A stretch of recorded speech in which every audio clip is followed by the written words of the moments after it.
Seven years old pa lang, natuto na silang humawak ng mga barel. Wala akong pagtitiwala sa mga Maranao at Muslim. The ignorance that breeds discrimination and fear and prejudice generally affects children and women the most acutely and the longest. Itong Ilaga po are known to be Ilocano-Ilonggo Land Grabbers Association. May binitawan siyang salita na pagbabanta sa akin. Kailangan ko lang magpabinyag sa Muslim kung gusto ko pang manatili sa lugar na yon na walang gulo.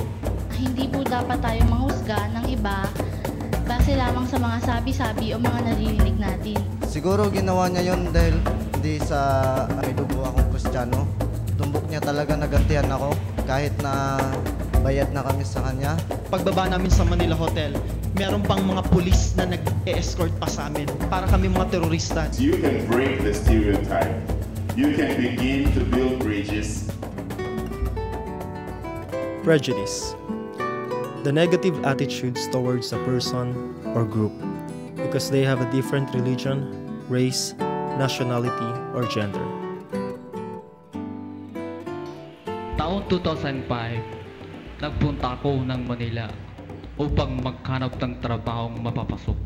Nang naibigay ko ang aking kumpletong dokumento sa misang hiring officer na ang sabi sa akin ay, Mr. Aminola, ipagpamanin po ninyo dahil hindi kami tumatanggap o hindi tumatanggap ang nasabing kumpanya ng mga katulad niyong mga Muslim.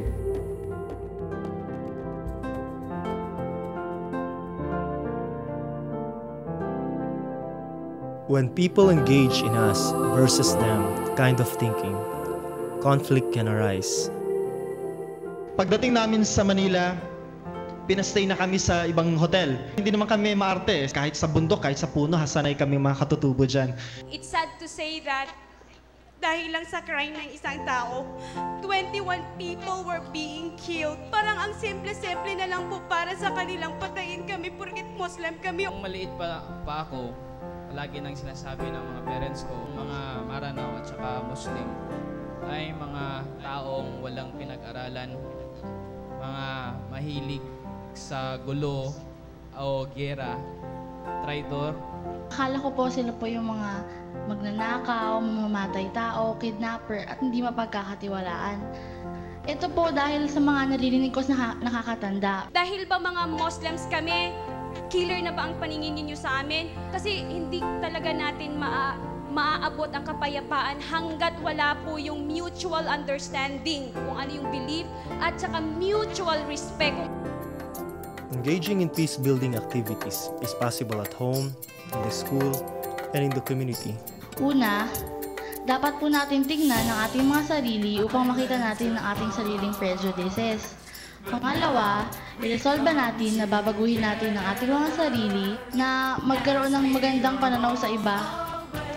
Pangatlo, paliwanagan natin ng iba na magbago ang kanilang paningin sa taong naiiba rin sa kanila. At ikaapat, kung may maririnig tayong mga negatibong komento o mababasa, maaari po tayong magtanong sa kinauukulan upang malaman kung tama ang mga ito. We have to all be reminded that there's much more in common among different groups in humanity than there is that's different. And that's the same given differences of religion, race, class, of nationality.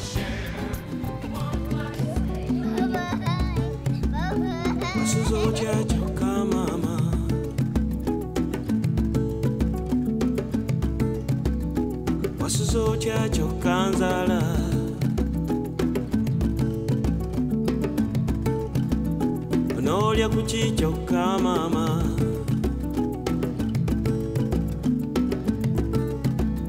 onolya kuchichoka nzala.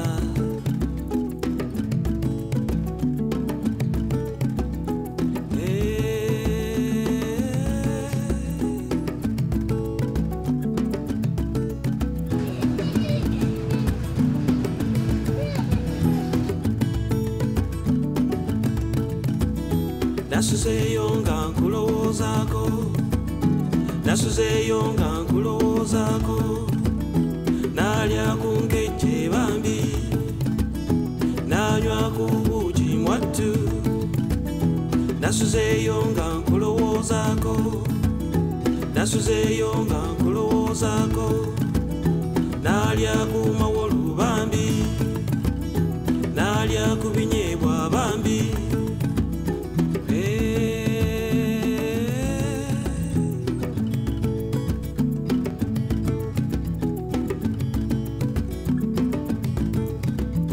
Wasuzocha choka tata,